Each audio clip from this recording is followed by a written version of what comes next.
हम कुछ बच्चों को देखते हैं जिनमें से एक बच्चा कह रहा था, चलो हम सब के सब ट्रेजर हंटर्स बनेंगे और दुनिया के सभी ट्रेजर वॉल्स को खोलकर अमीर और फेमस बन जाएंगे। ये सब सुन के बाकी सब बच्चे भी ट्रेजर हंटर बनने के लिए एक्साइटेड हो जाते हैं। और आगे ये पान की थूक, एक सेकंड, वो तो कोई और था। आगे ये बच्चा कहता है, एक दिन हम सब साथ में इंपीरियल कैपिटल ज़ेब्रूडिया जाएंगे। लेकिन इन सब के दौरान हमारा मेन कैरेक्टर, जिसका नाम कराई है, वो बिल्कुल भी एक्साइटेड नहीं लग रहा था। इसके बाद कई सालों बाद का सीन दिखाया जाता है जहां हम कराई को देखते हैं। ट्रेजर हंटर्स इंपीरियल कैपिटल में सेलिब्रिटीज की तरह ट्रीट किए जाते हैं क्योंकि वो पूरी दुनिया में घूमकर एंशिएंट रून्स और ट्रेजर वॉल्ट्स में जाते हैं और अपनी जान जोखिम में डालकर वहां के ट्रेजर्स को बाहर निकालते हैं। और जो भी वहां के मॉन्स्टर्स, जिन्हें की फैंटम्स कहा जाता है, उन्हें हराकर बाहर आते हैं, वो तो रातों रात सेलिब्रिटी बन जाते हैं। इसके बाद वो आगे जाकर एक लाइन में खड़ा हो जाता है जिसके अंदर फर्स्ट स्टेप नाम के क्लैन रिक्रूट कर रहे हैं, जो कि दुनिया के सबसे स्ट्रॉन्गेस्ट क्लैंस में से एक है। वो कहता है कि एक अकेला इंसान एक लिमिट तक ही स्ट्रॉन्ग बन सकता है। अगर वो और स्ट्रॉन्ग होना चाहता है तो उसका एक अच्छी पार्टी में ज्वाइन होना बहुत जरूरी है, लेकिन वो खुद किसी पार्टी को ज्वाइन नहीं कर सकता। तभी एक लड़की उससे बात करने लगती है, क्या तुम भी यहाँ पर पार्टी ज्वाइन करने आए हो? मेरा नाम रूडा है और मैं अभी लेवल 3 पर हूँ। पर क्राई उससे हाथ नहीं मिलाता। मेरा नाम क्राई है, तुमसे मिलकर अच्छा लगा। असल में मैं भी अभी तक सोलो ही चल रही थी, पर मैं एक ट्रेजर वॉल्ट जिसका नाम व्हाइट वुल्फ्स डेन है, उसे हैंडल नहीं कर पाई, इसलिए पार्टी को ज्वाइन करना चाहती हूँ। एक लेवल 3 की होकर तुम व्हाइट वुल्फ डैन पे जाना चाहती हो? तुम्हें तो घर जाना चाहिए बच्ची। इसकी वजह से उन दोनों में बहस छिड़ जाती है और बहस होते होते नौबत लड़ाई की आ जाती है। लेकिन तभी वहां पर गार्ड्स पहुंच जाते हैं और उनसे कहते हैं कि अगर वो ऐसे ही लड़ते रहे तो उन्हें यहाँ से भगा दिया जाएगा। इसके बाद जब सारा मामला शांत होता है, क्राई और रूडा टैवर्न के अंदर पहुंच जाते हैं, जहाँ रूडा इतने सारे ट्रेजर हंटर्स को देखकर हैरान हो जाती है क्योंकि वो ऐसी जगह पर पहली बार आई थी। और वो उससे पूछती है कि क्या वो पहले ऐसी जगह पर आ चुका है। क्राई बताता है कि इससे पहले वो यहाँ पर 5 बार आ चुका है। रूडा को क्राई के लिए बुरा लगता है कि वो अभी तक सिलेक्ट नहीं हो पाया, तो वो उससे ऐसा पूछने के लिए माफी मांगती है। लेकिन वो कहता है कि इसकी कोई जरूरत नहीं है, जिन हंटर्स के पास स्किल होती है वो जल्दी से टॉप पर पहुंच जाते हैं, पर बाकियों के लिए ये रास्ता बहुत मुश्किल है। आगे रूडा एक चमचमाती पार्टी के बारे में पूछती है, वो है आर्क ब्रेव। वो अपने लिए नए मेंबर्स को ढूंढ रहे हैं। उन्होंने कुछ समय पहले ही लेवल 7 ट्रेजर वॉल्ट को क्लियर किया है और वो one of the best parties में से एक है।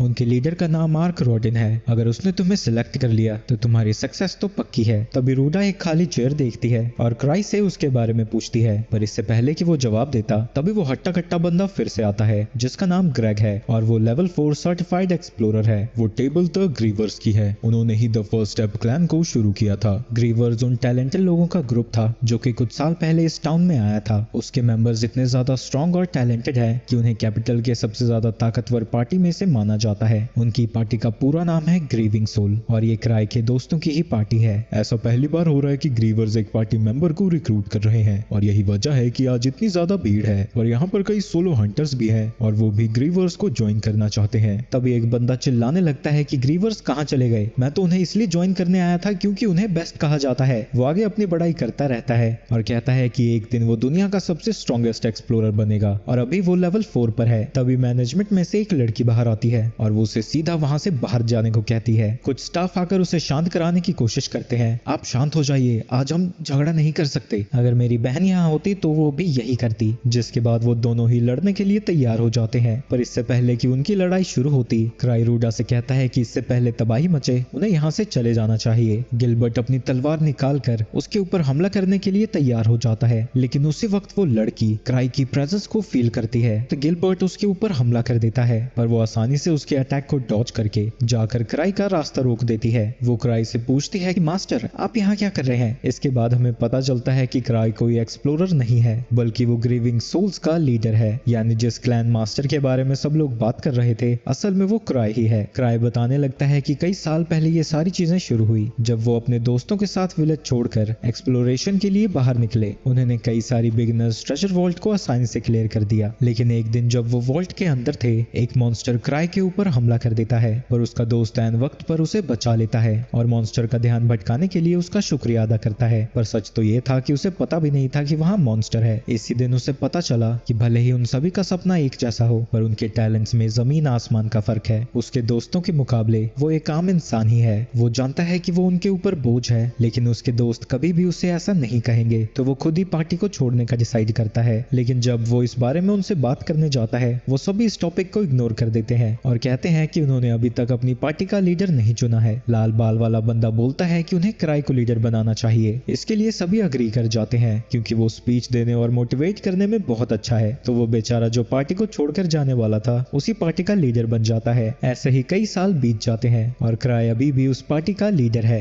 भले ही उसकी लीडरशिप में उसकी पार्टी आसमान छू रही है, लेकिन वो कब से उस पार्टी को छोड़ना चाहता है और एक्सप्लोरेशन से रिटायर होना चाहता है। रूडा और ग्रेग को अभी तक यकीन नहीं होता कि फर्स्ट स्टेप का क्लैन मास्टर क्राई है। जिसके बाद वहां आर्क पहुंच जाता है। मास्टर, आप तो कह रहे थे कि आप ज्यादा सोने की वजह से लेट हो गए, पर लगता है आप जानबूझकर छुप कर आए ताकि आप सारी चीजों को असेस कर सकें। नहीं नहीं, ऐसा नहीं है, मैं सच में लेट उठा था। लेकिन बार बार बोलने पर भी आर्क को यकीन नहीं होता। ये सब देखकर टीनो भड़क जाती है। ये बहुत ज्यादा रूड है, इसे हमें क्लैन से निकाल देना चाहिए। तुम भी अच्छा मजाक करती हो। आगे हमें पता चलता है कि टीनो का लेवल 4 है और वो क्राई के बचपन की दोस्त की अप्रेंटिस है। आर्क उससे पूछता है कि क्या उसे कोई पोटेंशियल मेंबर मिला। अगर मैं कहूँ कि मुझे मिल गया है तो क्या तुम उसे सिलेक्ट करोगे? अगर तुमने चुना है तो बिल्कुल। ये सुन के सभी लोग शॉक हो जाते हैं। आर्क के पार्टी मेंबर्स ऐसा करने से उसे मना करते हैं, पर वो कहता है कि वो क्राई का चुना हुआ सिर्फ एक ही बंदा लेगा। क्राई मन में सोचता है कि गिलबर्ट का दिल तो सच में कितना बड़ा है। तभी वो देखता है कि उसकी एक पार्टी मेंबर उसे घूर रही है। वहीं टीनो कहती है कि वो आर्क की पार्टी को ज्वाइन नहीं करने वाली, वो सिर्फ उसी की पार्टी को ज्वाइन करेगी। वहीं दूसरी तरफ गिलबर्ट ने फिर से हो हल्ला मचाना शुरू कर दिया है। क्राई को याद आता है कि वो लेवल 4 हंटर है। क्राई सोचता है कि वो भले ही अभी उतना स्ट्रॉन्ग नहीं है, पर अगर आर्क उसे ट्रेन करेगा तो वो काफी यूजफुल साबित हो सकता है। पर मुझे लोगों को जज करना तो आता नहीं, तो जो भी होगा लक के बेस पे होगा। क्राई गिलबर्ट से कहता है कि वो उसे आर्क को रेकमेंड कर सकता है, पर उसकी एक शर्त है। गिलबर्ट को बताना होगा कि एक हंटर के लिए सबसे जरूरी चीज क्या है, लेकिन गिलबर्ट कोई जवाब नहीं दे पाता। तो क्राई कहता है कि ना हारना, अगर तुम कमजोर हो तो तुम्हारी वजह से पूरी पार्टी खतरे में आ सकती है। इसलिए मैं तुम्हारी असली ताकत को देखना चाहता हूँ और मैं तुम्हें बता दूं कि जब से मैं हंटर बना हूँ मैं एक बार भी नहीं हारा हूँ। ये सुन के सभी लोग हैरान हो जाते हैं, पर क्राई मन में सोचता है हारूंगा तो तब ना जब मैं लड़ूंगा, मैं तो ढंग से लड़ा ही नहीं कभी। वो अपनी उंगली से एक रिंग निकालता है और कहता है कि जो भी इस relic को पकड़ लेगा वो उसी को आर्क के लिए रेकमेंड करेगा। वो उस अंगूठी को फेंक देता है जिसे कि गिलबर्ट कैच कर लेता है, पर तभी वहां टीनो आकर खींच के उसके मुंह पर लात मारती है, जिसकी वजह से वो रिंग नीचे गिर जाती है और थोड़ी देर में ही वहां तबाही मचने लगती है क्योंकि अब सभी लोग उस रिंग के पीछे लड़ने लगे हैं। वहीं दूसरी तरफ इतनी सारी तबाही मचाकर क्राई चुपके से वहां से निकल जाता है। अगले दिन वाइस क्लैन मास्टर ईवा उसे बताती है कि उस टैवर्न की घटना न्यूज में आ गई है और उसके वो छोटे से स्टंट की वजह से वो पूरी जगह तबाह हो चुकी है। अच्छा ऐसा क्या? कोई मरा तो नहीं ना? नहीं, किसी को चोट तो नहीं लगी है, पर एक्सप्लोरर्स एसोसिएशन आपसे मिलना चाहती है। अच्छा एक काम करो, वहाँ के रिपेयर का बिल आर्क को भेज दो और एसोसिएशन से मिलने के लिए भी उसी को भेज देना। ईवा उससे कहती है कि वो आर्क पे कुछ ज्यादा ही निर्भर हो रहा है और वैसे भी एसोसिएशन उससे ही मिलना चाहती है। वो समझ जाता है कि उसके पास अब कोई और चॉइस नहीं है, क्योंकि अगर वो नहीं गया तो ब्रांच मैनेजर सीधा उसके पास ही पहुंच जाएगा। आगे हारू का ब्रांच मैनेजर गार्क वेल्टर के पास जाता है। सरकार हमें माफ कर दो सरकार, मुझे नहीं पता था कि ये सब हो जाएगा सरकार, गलती से हो गया सरकार, वो मेरा दोस्त है सरकार पब वाला, वो कुछ नहीं करेगा सरकार, माफ कर दो सरकार। तभी गार्क की सेक्रेटरी उसे शांत होने को कहती है, जिसके बाद वो उसे एक बुक देती है और कहती है कि उसे सारे हंटर्स पर नजर रखनी होगी और सारे काम उसे डेडलाइन से पहले करने होंगे। गार्क उससे कहता है कि भले ही किसी ने कंप्लेंट ना करी हो, पर फर्स्ट स्टेप जैसे बड़े क्लैन को बाकियों के लिए एग्जाम्पल सेट करना चाहिए, तो वो ऐसे ही उसे जाने नहीं दे सकते। क्राई समझ जाता है कि ये कहाँ जा रहा है, अब उसे चोर्स करने होंगे। हंटर्स एसोसिएशन को अलग अलग तरह के जॉब्स मिलते रहते हैं और जो जॉब्स कोई भी हंटर नहीं करना चाहता उन्हें चोर्स कहा जाता है। और वो फुल एटीट्यूड में आकर कहता है यार इतनी भी बड़ी गलती नहीं थी जो तुम ऐसी सजा दे रहे हो, पर जैसे ही वो उसे घूरता है वो कहता है मैंने कब कहा कि मैं इसे एक्सेप्ट नहीं कर रहा हूँ यार, करूंगा ना। जिसके बाद वो बुक में कोई इजी सा टास्क ढूंढने लगता है जो कि वो आर्क को दे देगा। वहाँ एक उसे लेवल 3 टास्क मिलता है जो कि उसे बहुत ज्यादा आसान लगता है और ये टास्क असल में रेस्क्यू वाला था और हमें पता चलता है कि जो टास्क उसने इजी समझ के पिक किया है वो असल में सबसे मुश्किल है। क्राई जब आर्क से मिलने जाता है वो वहाँ पर नहीं था, वो अपनी पूरी टीम के साथ मिशन पर गया हुआ है और यहाँ टीनो उसे बताती है कि वो रिंग असल में उसे ही मिल गई है। वो नहीं चाहती थी कि ये रिंग किसी और को मिले और वो उससे पूछती है कि क्या वो इसे रख सकती है। क्राई कहता है कि ये शूटिंग रिंग है, तुम इसे रख सकती हो और हाँ क्या तुम फ्री हो। टीनो को लगता है कि वो उसे डेट पर पूछने वाला है तो वो उछल उछल कर कहने लगती है कि वो बहुत ज्यादा फ्री है।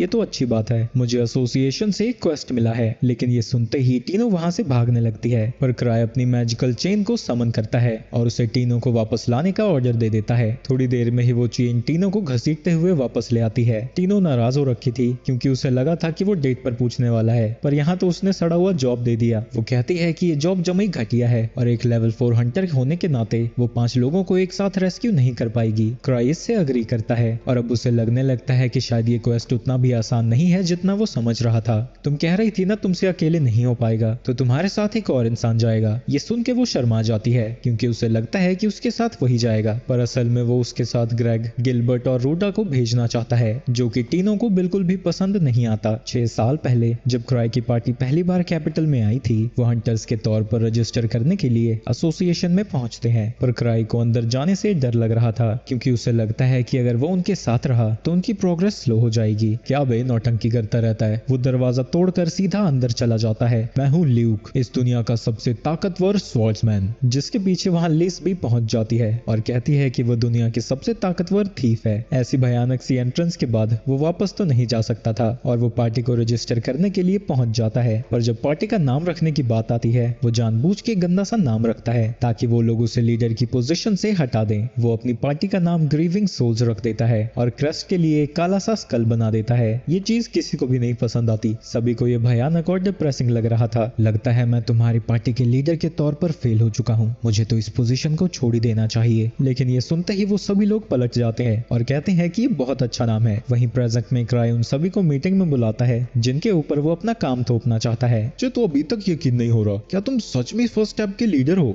क्राई उससे कहता है कि वही है, पर इसका मतलब ये था कि वो फेमस 1000 ट्रिक्स है। हंटर एसोसिएशन में जब कोई बहुत ज्यादा फेमस हो जाता है उसे एक स्पेशल टाइटल दिया जाता है जिससे वो बिल्कुल सेलिब्रिटीज जैसे हो जाते हैं, और इस तरह से क्राई का टाइटल 1000 ट्रिक्स पड़ा। लेकिन गिलबर्ट को इन सब पर यकीन नहीं होता। तुम ये क्या रहे हो? 1000 ट्रिक्स तो कैपिटल में सबसे ज्यादा स्ट्रॉन्गेस्ट है। तुम्हें देखकर ऐसा लगता है कि तुम तो लकड़ी भी नहीं उठा सकते। तुम बहुत ज्यादा कमजोर हो, इसलिए तुम्हें इनकी ताकत नहीं दिखती। अरे कौन सी ताकत, मेरे पास तो है ही नहीं कुछ। मुझे तो सबसे ताकतवर इसलिए बोला जाता है क्योंकि मेरे दोस्त बिना मतलब के मेरी तारीफ करते रहते हैं। क्राई उनसे पूछता है कि क्या वो इस क्वेस्ट को एक्सेप्ट करेंगे, पर गिलबर्ट सीधा मना कर देता है क्योंकि उसे क्राई पर जरा भी यकीन नहीं है। ग्रेग घबराया हुआ उसे शांत कराने की कोशिश करता है क्योंकि अगर सबसे ताकतवर बंदा भड़क गया तो उनके साथ पता नहीं क्या होगा, पर ये सन की लौंडा उसके नाक में अपनी 2 उंगलियां घुसा देता है। ये देख के कि गिलबर्ट ज्वाइन नहीं करना चाहता, वो ग्रेग से पूछता है। ग्रेग क्वेस्ट के लिए मान जाता है। आगे रूडा की बारी थी। वो उससे कहता है कि वो तो पहले ही वुल्फ्स डेन में जाने वाली थी, तो ये मिशन उसके लिए परफेक्ट रहेगा। वो टीनो से कहता है कि अगर उसे और मदद की जरूरत पड़े तो वो क्लैन में किसी से भी मदद मांग सकती है। टीनो बड़े ही प्यार से उससे कहती है, मास्टर क्या आप ज्वाइन करेंगे? लेकिन वो सीधा मना कर देता है। सब कुछ खत्म होने के बाद क्राई वहां से जाने लगता है, लेकिन गिलबर्ट इन चीजों को ऐसे नहीं जाने दे सकता था। उसे इग्नोर करता हुआ देखकर वो उसे बैटल के लिए चैलेंज कर देता है। वो अगर हार गया तो वो टीम को ज्वाइन कर लेगा, लेकिन क्राई को लड़ना बिल्कुल भी पसंद नहीं है। वो डुएल के लिए मान जाता है, पर वो शर्त रखता है कि उसकी जगह पर टीनो लड़ेगी, और टीनो तो कब से उसकी धुलाई करना चाहती थी, तो वो इसके लिए मान जाती है। इस दौरान वो क्राई को भी दिखाना चाहती थी कि वो कितनी ज्यादा फ्लेक्सिबल है।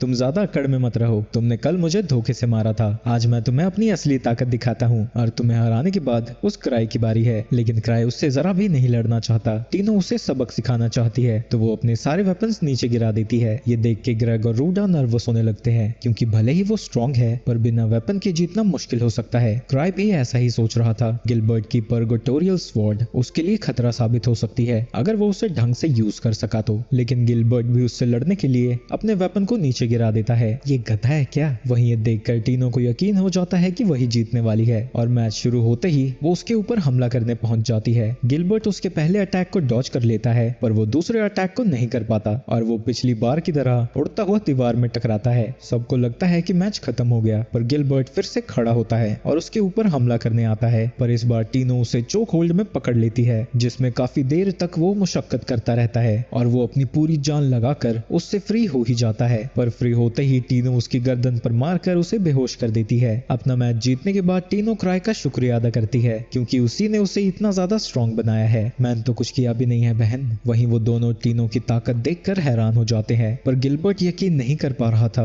कि कोई उससे ज्यादा स्ट्रॉन्ग कैसे हो सकता है। जिस दिन से उसने अपने हाथ में तलवार उठाई थी तभी से उसे यकीन था कि वो हंटर बनने के लिए ही पैदा हुआ है। कुछ समय ही ट्रेनिंग करने के बाद वो प्रोफेशनल स्पोर्ट्समैन को हराने लगा और जब उसकी उम्र हुई वो रजिस्टर करने के के बाद एक छोटी पार्टी बनाकर ट्रेजर वॉल्स में चला गया। आज से पहले वो कभी भी नहीं हारा था। तभी टीनो उसके पास आती है और उससे कहती है कि अगर वो चाहे तो इस बार अपनी तलवार को यूज कर सकता है, लेकिन गिलबर्ट मना कर देता है। टीनो उससे कहती है कि इस तरह का घमंड सिर्फ उसकी जान लेगा और कुछ नहीं। वो सही कह रही है, अगर ये असली लड़ाई होती तो मैं कितनी बार मर चुका होता। और अब उसे समझ आता है कि वो दुनिया में सबसे ताकतवर तो बिल्कुल भी नहीं है। क्राय उससे कहता है, तुमने अपनी पिछली पार्टी को इसलिए छोड़ा था ना क्योंकि तुम्हारी और उनकी ताकत में बहुत ज्यादा फर्क था। हाँ, पर तुम्हें कैसे पता? ये चीज मेरे साथ भी हुई थी। मैं भी पार्टी को छोड़ना चाहता था पर नहीं छोड़ा। इस चीज को गिलबर्ट पूरी उल्टी तरह से देखता है। उसे लगता है कि वो अपनी पार्टी का सबसे ज्यादा ताकतवर मेंबर था और उसकी ताकत उन लोगों से कहीं ज्यादा है। ये सब सोचकर उसे क्राय कोई भगवान जैसा लगने लगता है। तभी क्राय उसकी तलवार पर लात मारता है और उसकी कमांड पर उस तलवार से बहुत ज्यादा फ्लेम्स बाहर आने लगती हैं। आज तक जितना गिलबर्ट बाहर निकाल पाया है उससे तो कहीं ज्यादा। वो तलवार गिलबर्ट के पास सालों से है, लेकिन आज तक वो कभी भी इतनी सारी फ्लेम्स को नहीं निकाल पाया। और क्राय जैसे उसे कंट्रोल कर रहा है वो तो उसने आज तक नहीं देखा है। और वो ये सब कुछ बिना तलवार को पकड़े कर पाया, माना मटेरियल दुनिया में हर चीज में है और हर जगह है। उसे ऐसे ही आंखों से नहीं देखा जा सकता।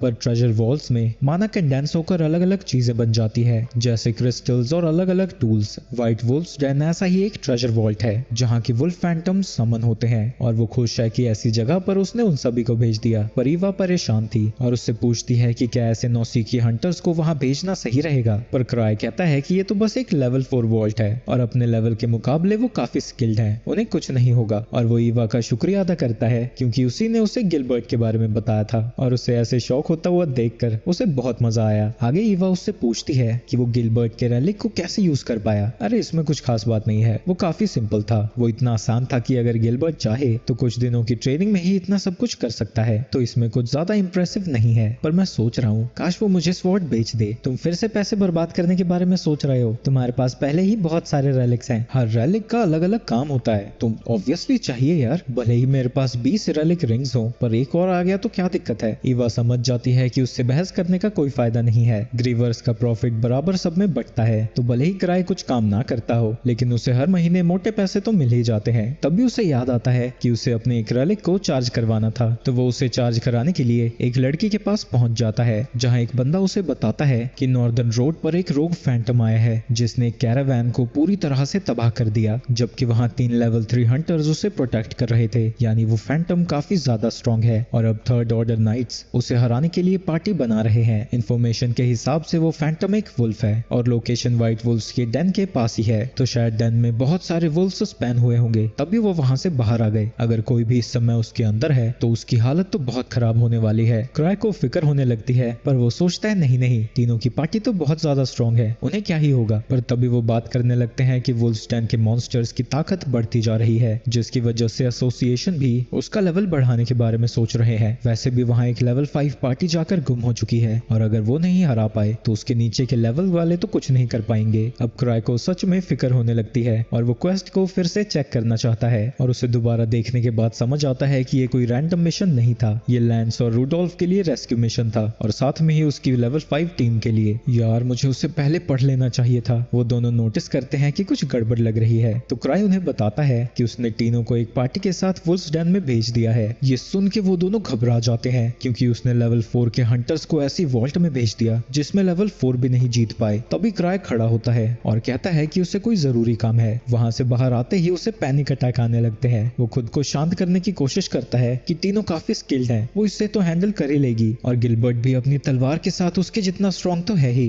तभी उसे याद आता है कि शो ऑफ के चक्कर में उसने उस स्वॉर्ड की सारी पावर्स बाहर निकाल दी थी, तो अगर गिलबर्ट ने उसे रिचार्ज नहीं किया होगा तो वो फ्लेम को यूज नहीं कर पाएगा। दूसरी तरफ तीनों की टीम व्हाइट वुल्फ्स डेन की तरफ जा रही है, लेकिन जाने से पहले ही उन्हें खतरा महसूस होने लगता है। पर तीनों कहती है कि उसे पहले से ही पता था कि ऐसा होगा। उसे लगता है कि ये मिशन खतरनाक है इसलिए क्राय ने उसे भेजा है और जस्ट इन केस वो विल भी लिख कर आई है, पर उसे यकीन है कि वो मरने नहीं वाली। उसके हिसाब से क्राय ने सब कुछ पहले से ही प्लान कर रखा है और हर मेंबर को सिलेक्ट करने के पीछे उसका एक रीजन है। पर ग्रेग को यकीन नहीं होता क्योंकि अभी कल ही तो वो उससे मिला है। पर गिलबर्ट कहता है कि उसे पहले से ही पता था कि उसने अपनी पार्टी क्यों छोड़ी और ऐसा भी हो सकता है कि जो चीज टैवर्न में हुई वो सारा उसका प्लान ही हो। तो भले ही ये मिशन उनके लेवल से काफी ऊपर है, तीनों को यकीन है कि क्राय उन्हें मौत के मुंह में तो नहीं भेजेगा, पर अनफॉर्चुनेटली क्राय ने बिल्कुल यही किया है। तो क्राय डिसाइड करता है कि वो खुद ही उन्हें रेस्क्यू करने जाएगा। वो अपने हिडन रूम में जाता है और सारे काम के रेलिक्स को ढूंढने लगता है। वहीं दूसरी तरफ टीनो की टीम को सामने एक बड़ा सा वुल्फ दिखता है जिसके पास एक स्वॉर्ड और आर्मर भी है। वहीं दूसरी तरफ जब क्राई जा रहा था, ईवा उसे देख लेती है और बाकियों की तरह उसे भी लगता है कि ये उसका कोई ग्रैंड प्लान होगा। टीना असल में कोई खतरे में नहीं है, पर फिर भी उसे फिक्र हो रही है, इसलिए वो उसके पीछे जा रहा है। तभी ईवा नोटिस करती है कि उसके पास एक स्लाइम रेलिक है जो कि इंपीरियल लॉ में इलीगल है, पर क्राई को नहीं पता कि वहाँ क्या हो सकता है, तो वो अपनी पूरी तैयारी के साथ जाना चाहता है। क्राई बैल्कनी में पहुंचकर अपने विंग सूट रेलिक को एक्टिवेट कर देता है ताकि वो जल्दी से जल्दी उन तक पहुंच सके। ईवा उसे जाते हुए देखती है और प्रे करती है कि वो उसकी हालत पिछले वाले जैसी ना हो, क्योंकि जिस आखिरी बंदे ने उस विंग सूट को यूज किया था उसकी मौत सीधा जमीन पर टकराने की वजह से हुई थी। इसके बाद हम फिर से पास्ट का सीन देखते हैं जहाँ ग्रीविंग सोल्स को कैपिटल में आए हुए एक हफ्ता हो चुका है। वहीं लूक काफी दुखी था क्योंकि उसकी अल्टीमेट डिवाइन स्वॉर्ड टूट चुकी है। बाकी सब उसे याद दिलाते हैं कि वो बस एक नॉर्मल सी लकड़ी की तलवार है, और वैसे भी ऐसा तो होना ही था क्योंकि उन्हें लेवल 1 ट्रेजर वॉल्ट में एक लेवल 4 साइक्लोप्स का सामना करना पड़ा। तुमने साइक्लोप्स से लड़ाई की? मजाक कर रही हो? तुम उससे डर के भाग गए थे ना, यहाँ फेंक रहे हो फालतू में। तो लड़कियां उसे साइक्लोप्स का सर दिखाती हैं। ये देख के वो बेचारा डर जाता है। इसके बाद हम फिर से प्रेजेंट में पहुंच जाते हैं जहाँ टीनो की पार्टी ने उस फैंटम को हरा दिया है, लेकिन एक मॉन्स्टर को हराने में ही उनकी हालत पतली हो चुकी है। रूडा कहती है कि उसकी ताकत को देखकर नहीं लगता कि उसे एक लेवल 4 वॉल्ट में होना चाहिए, और सभी लोग इस बात से अग्री करते हैं क्योंकि वो कुछ ज्यादा ही ताकतवर था। ग्रेग गिलबर्ट से पूछता है कि उसने अपनी तलवार की फायर का यूज क्यों नहीं किया, तो गिलबर्ट उसे बताता है कि कल सारी फायर क्राई ने यूज कर ली थी, तो अब उसमें जरा सा भी माना नहीं बचा है। ये सुन के ग्रेग और रूडा कहते हैं कि उन्हें वापस चले जाना चाहिए, शायद जिन्हें वो बचाने आ रहे हैं वो तो अब तक मर चुके होंगे, और वैसे भी अगर उनका सामना एक और ऐसे मॉन्स्टर से हो गया तो वो जिंदा नहीं बचने वाले। पर टीनो को यकीन है कि वो अभी भी जिंदा है और वो एक लेवल 8 स्ट्रेटजी को यूज करने वाले हैं। मुझे लगता है कि मास्टर ऐसा ही चाहते हैं और गिलबर्ट की सारी फायर को खत्म करना भी उनका ही प्लान होगा ताकि हम रेलिक्स पर डिपेंड ना करें। इसके बाद वो ट्रेजर वॉल्ट के और ज्यादा करीब पहुंच जाते हैं जहां वो देखते हैं कि वहां पर सारे वुल्फ्स के पास आर्मर और वेपन्स हैं, यानी जिस वुल्फ से उनका सामना हुआ था वो कोई एक्सेप्शन नहीं था, उसके जैसे यहाँ बहुत हैं। टीनो बताती है कि White Wolf's Den originally Silver Moon Wolf's का है और उनकी साइज को देखकर लगता है कि ये डेन के अंदर अच्छे से मूव नहीं कर पाएंगे। ये सुनते ही गिलबर्ट उनके ऊपर हमला करने जाने लगता है, पर टीनो उसे रोक देती है। वो कहती है कि एक लीडर के तौर पर ये उसकी जिम्मेदारी है कि सभी लोग जिंदा वापस जाएं और मास्टर उसे टेस्ट कर रहे हैं। तो वो प्लान बनाती है कि क्योंकि रूडा और वो सबसे ज्यादा तेज है तो वो मॉन्स्टर का ध्यान अपनी तरफ भटकाएंगे और इस मौके का फायदा उठाकर गिलबर्ट और ग्रेग उन्हें पीछे से मार डालेंगे। दूसरी तरफ हम क्राई को देखते हैं जो कि उड़ता हुआ उन्हीं की तरफ आ रहा था और उसे कोई फर्क नहीं पड़ता अगर बाकी के टीममेट्स मर भी जाते हैं, तो वो बस चाहता है कि टीनो जिंदा रहे। वहीं दूसरी तरफ टीनो और उसकी टीम उसके प्लान को फॉलो करते हैं और कुछ देर मेहनत करने के बाद वो सभी वुल्फ्स को हराने में कामयाब होते हैं, लेकिन तभी वहां पे और भी ज्यादा फैंटम्स आ जाते हैं तो सभी उनसे लड़ने के लिए आगे बढ़ जाते हैं। हमारी पार्टी के मेंबर्स इतने भी बुरे नहीं हैं। गिलबर्ट भले ही ज्यादा बोलता है पर वो थोड़ा बहुत ताकतवर तो है ही। वहीं ग्रेग के पास काफी ज्यादा एक्सपीरियंस है और वो टीम में अच्छा काम करता है, और रूडा भले ही ज्यादा ताकतवर ना हो लेकिन एनिमीज को लोकेट करने में वो माहिर है। अगर वो ना होती तो मैं इतने अच्छे से नहीं लड़ पाती। तो उसे लगता है कि उसके मास्टर ने ये सारी चीजें कैलकुलेट की थी, बिल्कुल एक भगवान की तरह। वहीं गिलबर्ट जब लड़ रहा था वो अपने पास्ट को याद करता है जब उसके पुराने टीममेट्स उसके साथ कीप अप नहीं कर पा रहे थे, जिसकी वजह से उसने उस टीम को लेफ्ट कर दिया था। लेकिन अब जब वो ऐसी सिचुएशन में है उसे उनकी फीलिंग्स समझ आ रही है। उसने कभी भी उनकी फीलिंग्स के बारे में सोचा ही नहीं और उसे कभी पता ही नहीं चला कि एक टीम के साथ लड़ना इतना ज्यादा मजेदार हो सकता है। वो उन सभी मॉन्स्टर्स को हराकर एक बड़े से रूम में पहुंच जाते हैं। टीनों को आगे एक बड़े से मॉन्स्टर की प्रेजेंस फील होती है। ग्रेग तुरंत ही बोलता है कि उन्हें यहाँ से चलना चाहिए, पर टीनो कहती है कि वो यहाँ तक बिना किसी इंजरी के पहुंच गए हैं तो शायद वो बॉस को भी हरा पाएंगे। टीनो उससे कहती है कि संभल कर रहना ठीक है, लेकिन अगर तुम सिर्फ संभल कर रहोगे तो कभी भी ग्रो नहीं कर पाओगे। ये सुन के वो कहता है कि एक बार हंटर लेवल 4 तक पहुंच जाए तो वो उसके नीचे के लेवल के ट्रेजर वॉल्स को क्लियर करके आसानी से कमाई कर सकता है। जब भी कोई उससे ताकतवर मॉन्स्टर दिखता था वो उससे बच के वहां से चला जाता था क्योंकि उसने ऐसे ही अपने कई साथियों को मरते हुए देखा था। टीनो कहती है कि उसने फर्स्ट स्टेप इसलिए ज्वाइन किया क्योंकि वो खुद को बदलना चाहता था और यही वजह है कि मास्टर ने इस मिशन के लिए उसे चुना है। मास्टर ने रैंडमली तुम लोगों को नहीं चुना है, वो तुम सभी को बदलना चाहते हैं। वो असल में एक भगवान है। यहाँ जो कुछ भी हो रहा है वो सब कुछ उन्हीं का प्लान है। रूडा पूछती है कि क्राई ने उसे क्यों चुना। ये सुन के वो भी सोच में पड़ जाती है और आखिर में कहती है कि क्योंकि उसके चेस्ट बड़े हैं, जिसके बाद वो वहां से चली जाती है। वहीं दूसरी तरफ क्राई अभी भी टीनो को ढूंढ ही रहा है पर वो उसे कहीं दिख ही नहीं रही और ऊपर से इस रेलिक की स्पीड इतनी ज्यादा तेज है कि वो उसे कंट्रोल नहीं कर पा रहा है। कौन गधा ऐसे रेलिक बनाता है जिसमें ब्रेक भी नहीं होती यार। उसके इतना कहते ही वो सीधा वॉल्ट के अंदर चला जाता है और चारों तरफ टकराता टकराता पता नहीं कहां से एंटर करता है। वहीं दूसरी तरफ टीनो की पार्टी ट्रेजर वॉल्ट के बॉस से लड़ रहे हैं जो कि एक बड़ा सा वुल्फ है। वुल्फ उनके ऊपर हमला करने लगता है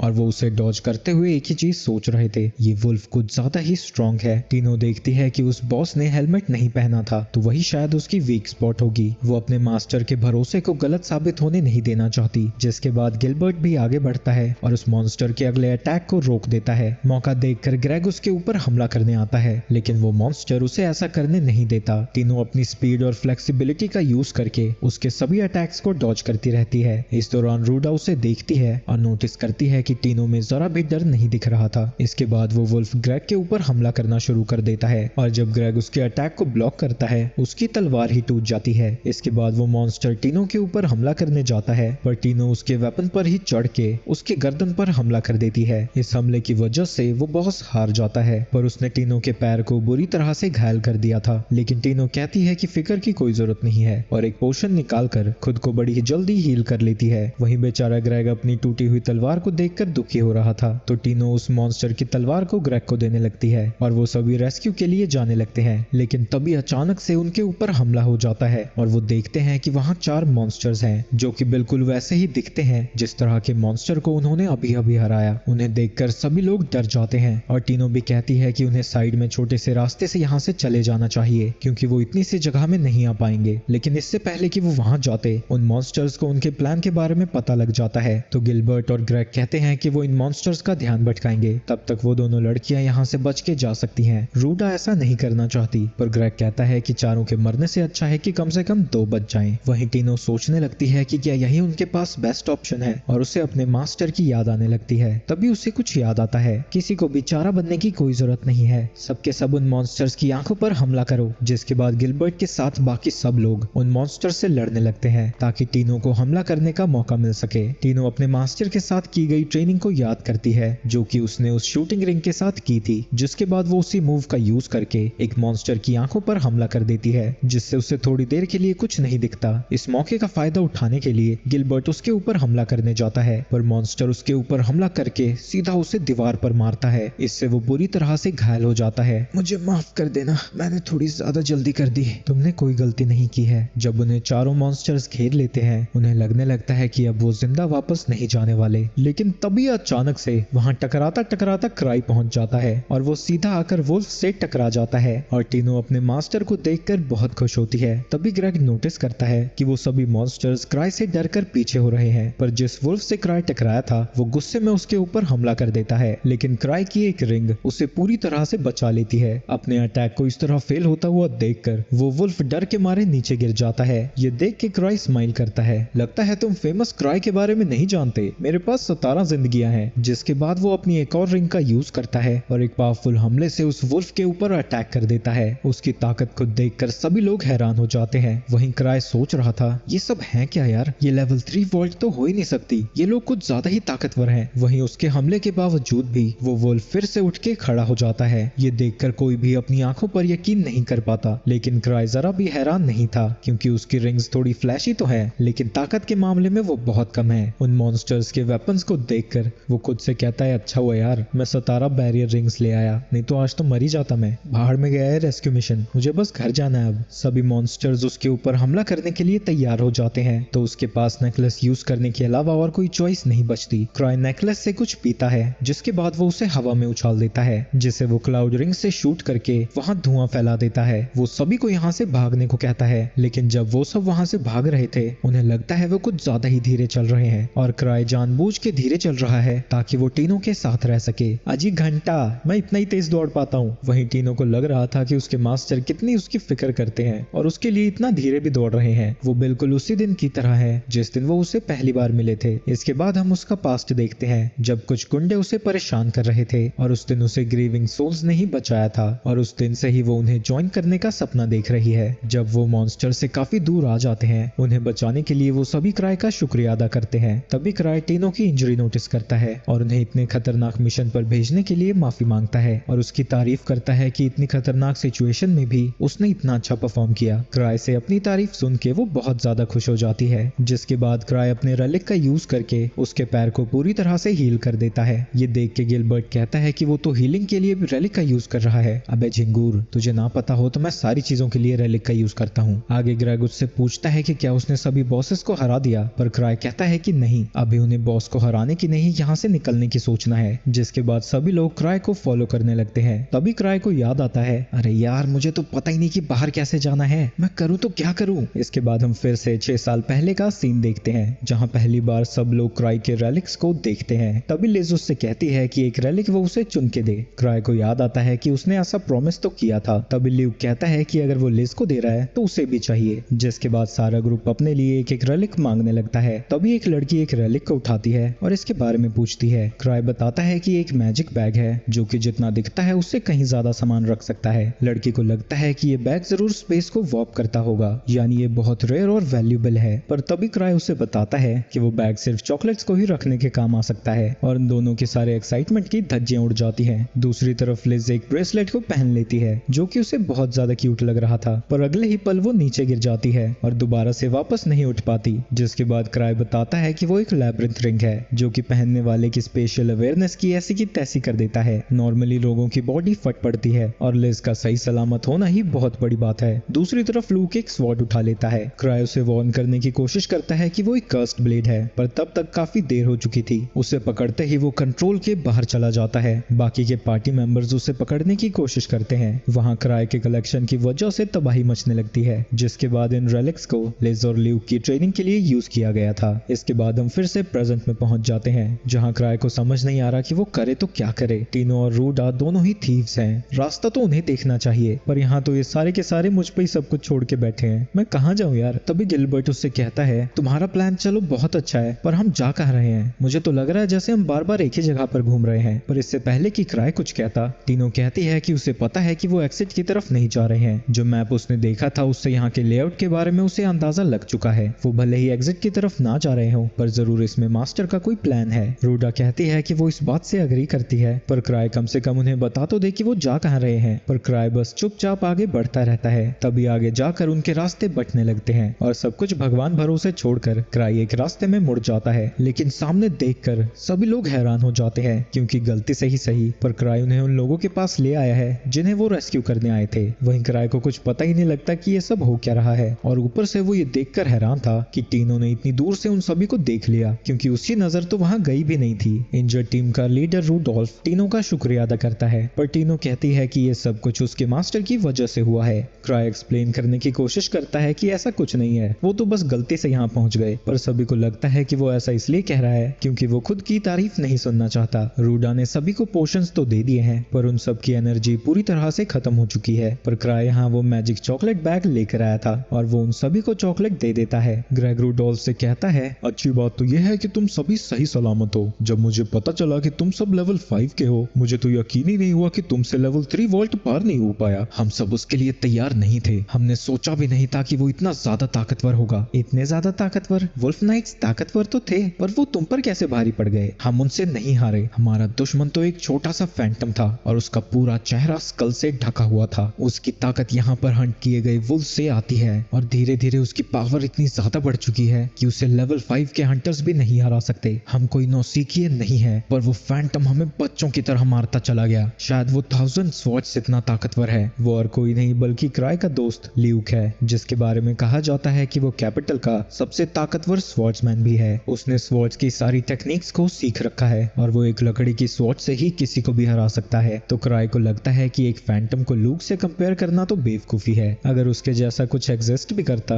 तो लूक तो कब का उसे हंट कर चुका होता, लेकिन फिर भी उसने आसानी से लेवल 5 हंटर्स को हरा दिया है। तो हमारी टीम तो कहां ही उसके सामने टिक पाएगी। फालतू में इतना कुछ झंझट लिया मैंने। मुझे आर्क के वापस आने का इंतजार करना चाहिए था। रूडोल्फ बताता है कि पिछली लड़ाई में वो उनके साथ खेल रहा था, अगर वो चाहता तो कभी भी उन्हें मार सकता था। रूडा क्राई से पूछती है कि उन्हें क्या करना चाहिए। वहीं क्राई का दिमाग खराब हो रखा है कि वो करे क्या। इतना सब कुछ तो सोच के वो आया भी नहीं था, और कुछ देर सोचने के बाद वो उनसे कहता है कि पहले घायलों को सेफ्टी के साथ बाहर ले जाना ज्यादा जरूरी है, और क्योंकि ये मिशन टीनो का था, अब से टीनो ही उन्हें लीड करेगी। मास्टर, आप जैसे महान इंसान के होते हुए मैं कैसे लीड कर सकती हूँ? ये तुम्हारी ट्रेनिंग का ही हिस्सा है। वैसे भी मैं तुम्हारी बीच बीच में में मदद करता रहूंगा। तेरे पैर पड़ता हूँ टीनो, मान जा। आखिरकार टीनो मान जाती है तो क्राई उसे रास्ता दिखाने को कहता है और उसे कहता है कि वो ज्यादा तेज ना दौड़े, नहीं तो इंजर्ड लोग कीप अप नहीं कर पाएंगे। अरे घायलों की ऐसी की तैसी, मैं कैसे इसके साथ कीप अप करूंगा। इसके बाद वो सभी वहां से आगे बढ़ जाते हैं और अभी तक उन्हें कोई भी मॉन्स्टर नहीं मिला था। रास्ते में रूडोल्फ कहता है कि अगर उन्हें फैंटम मिल भी जाता है तो वो सबको बचाने के लिए उसका ध्यान भटकाएगा, तब तक वो लोग वहां से जा सकते हैं। जब तक मास्टर यहाँ पर है किसी की भी जान नहीं जाएगी। ये डोबी इतना भरोसा क्यों करती है रे तू मेरे पे। तभी उन्हें फैंटम के चिल्लाने की आवाज आती है और क्राई देखता है कि उसके पास सिर्फ 5 सेफ्टी रिंग्स ही बची हैं, तो अगर फाइट शुरू हो जाती है तो वो थोड़ी देर तक तो सर्वाइव कर ही लेगा, पर इससे ज्यादा वो कुछ नहीं कर पाएगा क्योंकि उसकी स्वॉर्ड रेलिक तो रास्ते में आते हुए गिर गई और शूटिंग रिंग काम भी नहीं करती। लेकिन तभी उनकी तरफ फैंटम बढ़ने लगता है और उसे देखकर सभी लोग लड़ने के लिए तैयार हो जाते हैं। वहीं उस मॉन्स्टर को देखकर टीनो को बचाने के लिए क्राई आगे आ जाता है। अगर मैं नाइट विंग का यूज करूं तो उसे थोड़ा सा तो डैमेज कर ही दूंगा, इसके चक्कर में एक बार मैं मर जाऊंगा पर चलेगा। उस फैंटम की प्रेजेंस इतनी ज्यादा खतरनाक थी कि डर के मारे सभी लोग पैरालाइज से हो जाते हैं क्योंकि उन्हें पता है कि वो इसके सामने नहीं टिक सकते। पर टीनो का डर और ज्यादा तब बढ़ जाता है जब वो फैंटम के पीछे उससे भी खतरनाक चीज देखती है और वो डर के मारे क्राई से मदद मांगने लगती है। वहीं क्राई उसे पहचान जाता है, ये आखिर यहाँ क्या कर रही है। तभी काफी तेजी से वो फैंटम के ऊपर हमला करके उसे दीवार में घुसा देती है। उसकी ताकत को देखकर क्राई समझ जाता है कि वो लिज है। लिज उसके पास आती है, मैंने उसे मार के ठीक किया ना,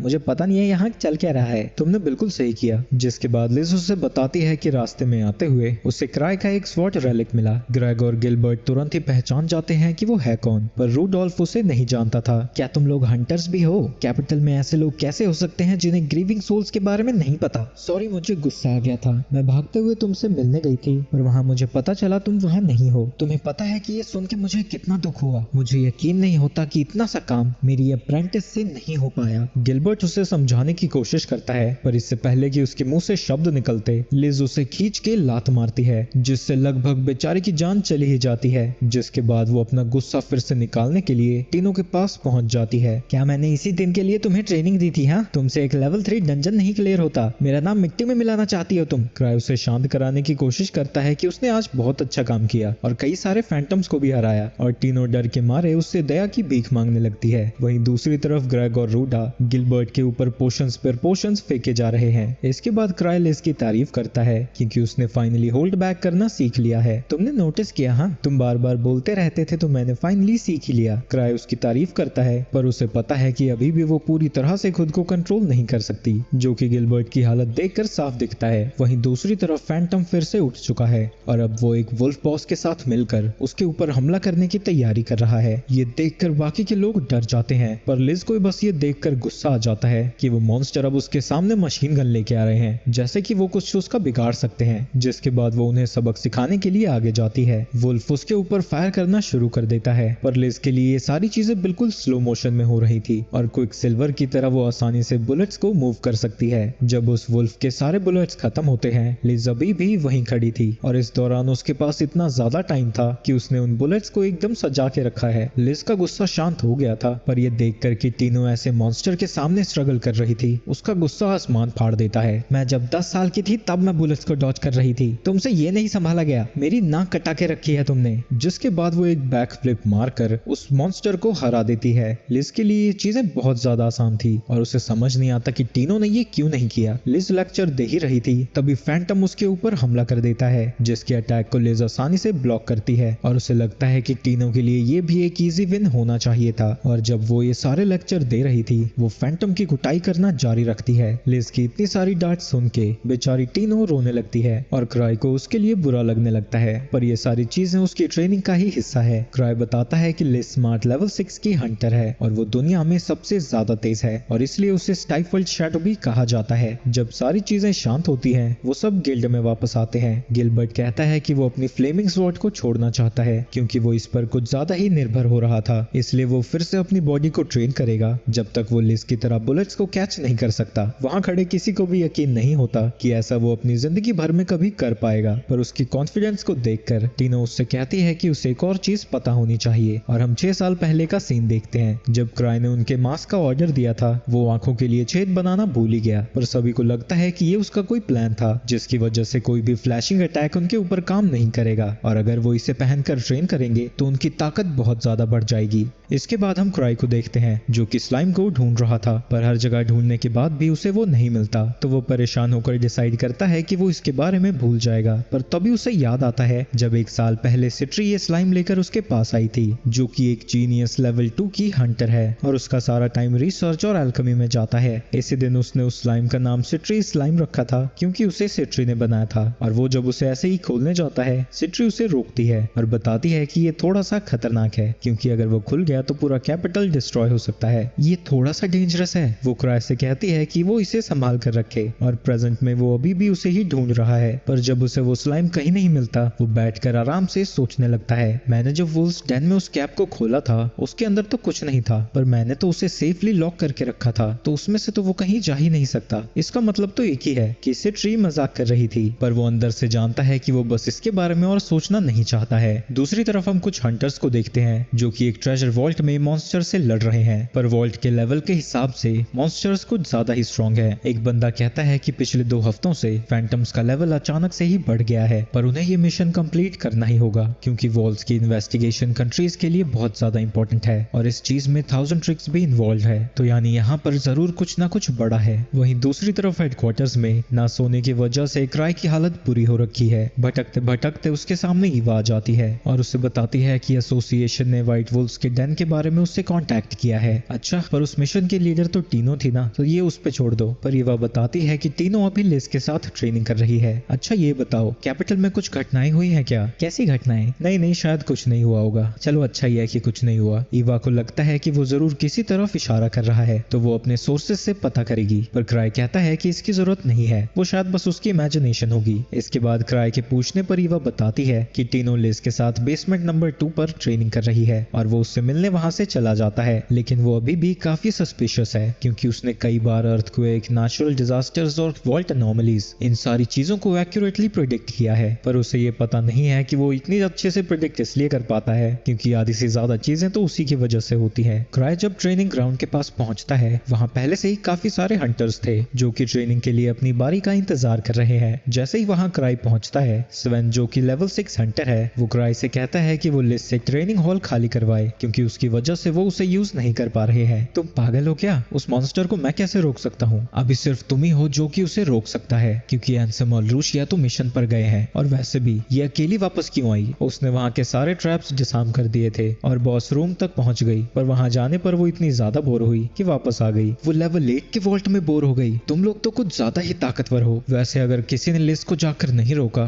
तो अंदर टीनो मारी जाएगी। तुम पागल हो क्या? इतनी आसान से थोड़ा कोई मरता है। लेकिन जैसे ही वो दरवाजा खोलता है, उसे टीनो अधमरी हालत में दिखती है। लिज उससे वापस खड़ी होने को कहती है, पर जब वो नहीं हिलती, वो उसके ऊपर फिर से हमला करने जा रही थी, पर तभी वहां क्राई आकर उसे रोक देता है। आज के लिए बहुत हो गया, तुम ट्रेनिंग रोक सकती हो। क्या तुम मुझे इसे ट्रेन करने से रोक रहे हो? हाँ चलो, तुम कहते हो तो मैं मान जाती हूँ। लेकिन तभी टीनो उसका पैर पकड़ लेती है। तभी क्राई नोटिस करता है कि टीनो ने वही मास्क पहना हुआ था। वाह, ये कितना इंप्रेसिव है ना। तुम्हारे आते ही जैसे इसमें फिर से जान आ गई हो। तो चलो ट्रेनिंग फिर से शुरू करते हैं। जिसके बाद क्राई वहां से बाहर आ जाता है। सॉरी गाइस, मुझे नहीं लगता मैं उसे रोक पाऊंगा। आगे 7 क्राई को बताता है कि नॉर्दर्न के रास्ते को बंद कर दिया गया है क्योंकि वहां काफी सारे फैंटम्स आने लगे हैं। अभी इसकी इन्वेस्टिगेशन चल ही रही है, पर जो नाइट्स इसे इन्वेस्टिगेट करने गए थे वो मारे जा चुके हैं। क्राई को याद आता है कि उसने सुना था कि कुछ ट्रैवलर्स के ऊपर व्हाइट वुल्व्स डेन के मॉन्स्टर्स ने हमला किया था। कहीं इसलिए तो वो टकला नहीं बुला रहा था मुझे। यार काश यहाँ आर्क होता, वो होता है तो सब कुछ कितना आसानी से निपट जाता है। वो आएगा तो मैं सारी चीजें उसी के ऊपर थोप दूंगा। इतना सुनने के बाद भी तुम काफी शांत लग रहे हो। बिल्कुल भाई, ये मेरी दिक्कत है कहाँ, ये सारी चीजें तो मैं आंख पर थोपने वाला हूँ। एक सेकंड, अगर मैं ऑब्सिडियन क्रॉस को गार्क के पास भेजूं तो वो इन्वेस्टिगेशन के लिए इन लोगों को भेज देगा। तुम लोग ट्रेनिंग हॉल यूज नहीं कर पा रहे हो ना, तो क्यों ना एसोसिएशन के लिए एक मिशन करो और मेरी तरफ से गार्क को कहना कि मैं अभी बिजी हूँ तो उससे नहीं मिल पाऊंगा। वाह यार, मेरे जितना तेज दिमाग तो किसी के पास नहीं है। उसके जाने के बाद स्वेन का पार्टी मेंबर कहने लगता है, ये आखिर करता क्या रहता है यार, ये घर में ही तो रहता है हमेशा और सारा काम दूसरों पर थोपता रहता है। तुम नए हो इसलिए तुम्हें पता नहीं है, यहाँ चीजें ऐसे ही चलती है। ग्रीवर्स और क्लैन को यहाँ तक पहुँचाने वाला वही है। वो असल में एक मॉन्स्टर है, उसे कमजोर समझने की गलती मत करना। वहीं गार्क को जब रिपोर्ट मिलती है वो कंफ्यूज हो जाता है क्योंकि व्हाइट वुल्व्स के डेन में और बाहर के एरिया में कुछ भी बदलाव नहीं आए हैं, तो उसे समझ नहीं आता कि किस वजह से ये सब हो रहा है और उसे लगता है कि जरूर इसके पीछे किसी इंसान का हाथ है और वो इसके बारे में क्राई से बात करना चाहता है। लेकिन तभी उसकी असिस्टेंट एजेंट बताती है कि ऑब्सिडियन क्रॉस ने बताया था कि क्राई बिजी है और उससे नहीं मिल पाएगा, पर गार्क को लगता है कि वो बहाना बना रहा है और उससे मिलने जाना चाहता है। मुझे यकीन है कि उसके पास कोई इन्फॉर्मेशन है। आपको ऐसा क्यों लगता है? वो काफी समय से किसी भी वॉल्ट में नहीं जा रहा था, पर वो इस वॉल्ट में गया। इसका मतलब वो उस वॉल्ट के बारे में जरूर कुछ जानता है। इसके बाद हम एक अजीब सी रिसर्च फैसिलिटी में जाते हैं जहां रिसर्चर्स पैनिक हो रहे हैं। मुझे यकीन नहीं होता कि इसमें एक हाई लेवल हंटर इन्वॉल्व हो गया। हमने जितना सोचा था 1000 ट्रिक्स उससे भी कहीं ज्यादा खतरनाक है। आगे हमें पता चलता है कि ये सारे लोग खुद को magical society of Akashic towers बुलाते हैं और जो भी अजीबोगरीब चीजें हो रही है उनके पीछे इन्हीं लोगों का हाथ है। एक बंदा कहता है कि हंटर्स बहुत जिद्दी हैं, जब तक उन्हें इसके पीछे का कारण नहीं मिलेगा वो पीछे नहीं हटेंगे। हमारा मकसद अपने मनचाहे ट्रेजर वॉल्स को बनाना है और अगर एक बार हम ऐसा कर लें तो हम जितने चाहे उतने ट्रेजर वॉल्स बना सकेंगे। उसका एक अंडरलिंग कहता है कि उन्हें इस फैसिलिटी को छोड़कर कहीं और शिफ्ट होना चाहिए और उन्हें यकीन नहीं होता कि ऐसी मुसीबत भरी सिचुएशन में सोफिया वेकेशन पर क्यों गई है। उसकी वेकेशन को मैंने ही अप्रूव किया था। हमारी कम्युनिकेशन स्टोन से बात हो गई है, वो जल्द ही यहाँ आती ही होगी। मुझे यकीन है कि उसके आते ही सब कुछ सॉल्व हो जाएगा। जब तक वो वापस नहीं आ जाती तुम लोग इंटेल को कलेक्ट करने में ध्यान दो। इसके बाद हम क्राई को देखते हैं जो कि भयानक सा सपना देख रहा है जिसमें सिट्री का स्लाइम पूरे कैपिटल में तबाही मचा रहा है और बेचारा चिल्लाते हुए उठ जाता है।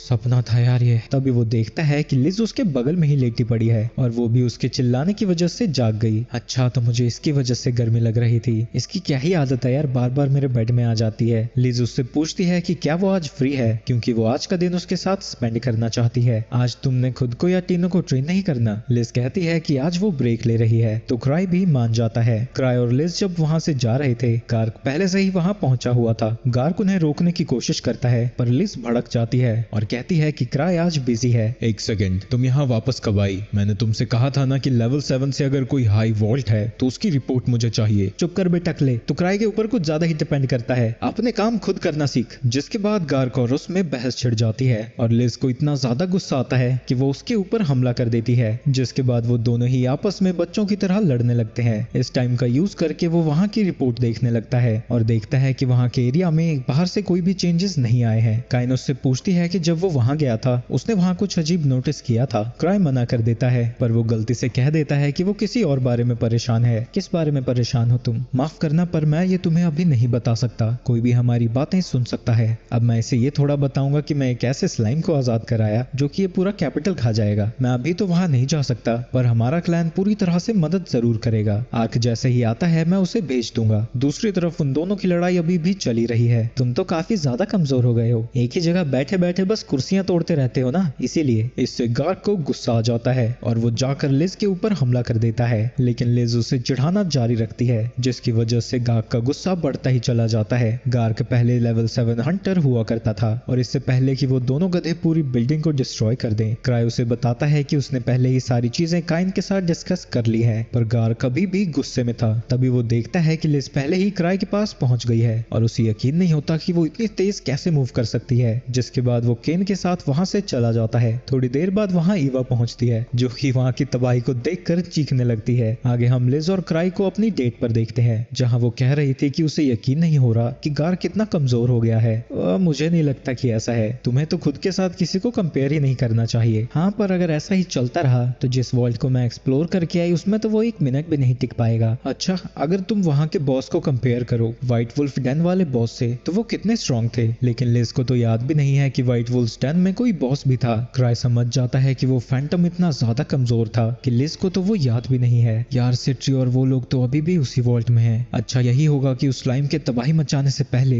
वो लोग बाहर आ जाएं। लिज नोटिस करती है कि वो काफी परेशान दिख रहा था। तभी अचानक से वो उससे पूछता है कि अगर कैपिटल डिस्ट्रॉय हो गया तो वो क्या करेगी। वो कहती है कि वो उसके साथ भाग जाएगी और इस बार वो किसी ओशन वाली जगह पर जाना चाहती है क्योंकि उसने कभी भी ओशन नहीं देखा था। तभी अचानक से लिज एक बंदे को पकड़ लेती है जो कि उनके ऊपर नजर रख रहा था। क्राई उसे छोड़ने को कहता है और उसके छोड़ते ही वो बंदा वहां से भाग जाता है। लिज को लगता है कि क्राई ने जानबूझकर उस बंदे को वहां से जाने दिया। उसकी एक्टिंग इतनी अच्छी थी कि वो भी नहीं समझ पाई, पर क्राई को तो समझ में ही नहीं आ रहा था कि वो क्या रही है। वहीं दूसरी तरफ वो बंदा अपने हाइड आउट में पहुंच चुका है और उसे समझ नहीं आ रहा कि लिज ने उसे नोटिस कैसे कर लिया और क्राई ने उसे जाने क्यों दिया। आखिर वो कितना कुछ जानता है। दूसरी तरफ हम उसी बुड्ढे को देखते हैं